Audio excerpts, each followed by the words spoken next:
సమాజానికి ఆ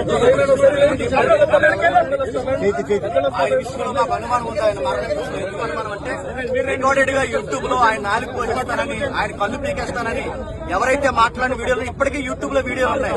మందుల మొదలు ఎవరైతే ఉన్నారో నువ్వు ఎలా బతుకుతారో మేము చూస్తారని ఆయన డైరెక్ట్ వార్నింగ్ ఇచ్చారు. నెల క్రితం కూడా ఆయన ఏమన్నాడంటే నాకు ప్రాణ సంకటం ఉంది, నాకు ప్రాణ భయం ఉంది, నాకు ఆయనకి ఏదైతే ఉందో ఆయనకి ఇబ్బంది కలుగుతుందని ఆయన స్వయంగా ఆయన ఫేస్బుక్ ఐడీలో ఆయనే పోస్ట్ చేశారు. అందుకు మేము అనుమానిస్తున్నాం. మాకు డిఎస్పీ గారి నుంచి మాకు కావాల్సింది ఏంటంటే ఈ యొక్క కేసుని యాక్సిడెంట్ కేసుగా కాకుండా అనుమానితమైన ఎఫ్ఐఆర్ గానీ మాకు ఇవ్వాలి, ఎంక్వైరీ చేయాలి, సీసీ ఫోటోస్ మాకు చూపించాలి.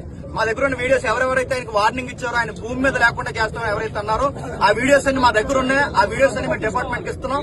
ఇది క్రైస్తవ సమాజానికి చాలా పెద్ద గాయం. మేము ఎలాగే చూసుకున్నట్టు ఊరుకుంటే మా క్రైస్తవులు ఉన్న తలకాయలన్నీ ఎలా తీసుకుంటూ వెళ్ళిపోతారా?